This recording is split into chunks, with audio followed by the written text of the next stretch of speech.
Hey you guys, welcome back to my channel. This is Abby with the Abby Reviews. Iyanla fixed my life. We're gonna try this again and see what happens.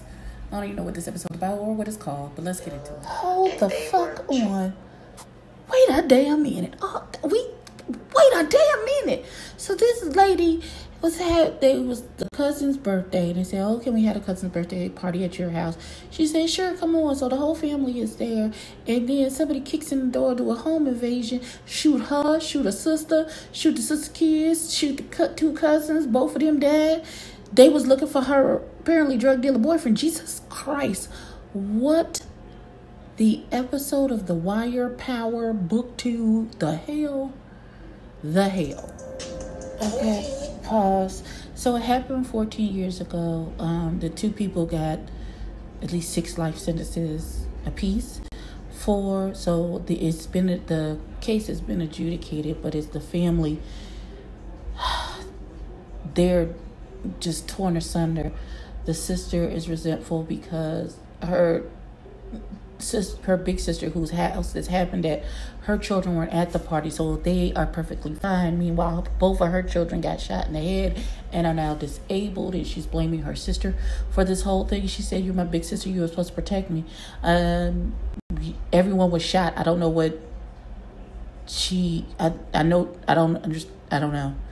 I don't know what exactly was expecting from her sister. Her sister got shot just like you got shot, just like your children got shot.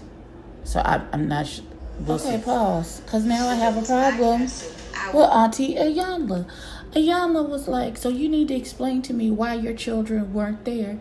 And she said, "Well, my oldest daughter would have been there. She would have been there to the party a little later. But my youngest daughter, she spends the weekends at her father's house. That's why she wasn't there." And she's like, "Well, you got to explain to me how you having the children's party for the cousin and they sibling get killed. Your sister's 2 children get shot, but your children are not there. Happenstance. That's how it happened. Happenstance." Because that sounds very accusatory to me. Am I tripping? That sounds very accusatory. Like she set her family up. Is what it sounds like. Pause before we get to the mama. So Iyanla comes back, and the girl says that she feels guilt and shame over what happened because it happened at her house. Like she was dating this drug dealer boy, and they came to look for the boy, and they was holding them hostage in the house when her sister and her 2 babies came to the door. And they made her get up to answer the door. And when she opened the door, instead of letting them come in, she screamed at them to run. And she took off running. And when she looked back, wasn't nobody behind her because they had shot them. And so they went to the other one, a cousin who actually was murdered. And they said their last words was, "This is what I get for coming over here." Jesus Christ. Like, I feel like we need more backstory. Jesus Christ on the cross. But we finna talk to Mama and see what happens. You know that your sister's boyfriend was... So, the sister said, "No, I didn't know this how the children got shot." But she said, my sister said they trying to rob us, run. I left my children on the porch. So you didn't grab these little motherfuckers by the hand and start running? You left your babies on the porch, girl? No wonder she feel guilty. No wonder she's angry. No matter she's mad. She got all of that balled up as a girl. So wonder you ain't killed yourself. Jesus. Commercial. I don't know who these women are or what's happening. Irrelevant. So the sister is like, why? She's like, I want her to feel like I feel. Like, why my kids are shot up and it's a bloodbath and nothing happened to her kids. So you want your nieces and nephews to be shot as well? Is that what you're saying? Would that make you feel better? Would that balance the scales? You act like your sister did this to you on purpose. Like this was but it wasn't. And I understand that's the irrational anger, fear, and grief of the situation. But daughter, niece, she said she's ready to forgive her sister and move on. With anger. Did the sister say, "Why didn't you retaliate?" not a movie, honey. Retaliate? Did she have a secret cache of automatic weapons that she could come back and shoot up the... girl.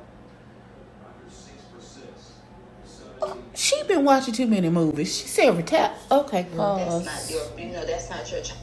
Okay, so here's my question. Were they selling drugs out of the house? Or is that just where the boy laid his head? Because I think that makes a difference, because what they're saying is it was a known drug hotspot, so I should have known better than to come to this drug hotspot. It wasn't a crack den. I don't think they weren't selling dope out the house. That's just where the boy lived. That's where they lived at. Now your operation should not come to your front door, but everybody ain't got, they're supposed to be honored amongst thieves, but that don't always work with thieves, robbers, and shit. So I feel like a lot of blame is being placed on them for actually being there instead of the people who came there to do the harm. Maybe I'm tripping. Am I tripping? Okay, that was the end of the episode. They had some good talks. The mama took accountability for normalizing being with drug dealers as partners. The son Tony, who was shot and lost his eye, they had a conversation with him, and he is going to continue to grow and speak about it, to put the stigma of it aside. The sisters have decided they're going to do some trauma therapy, and they're doing meditation together. So it looks like the family is on their way to being healed, in spite of the trauma that happened to them.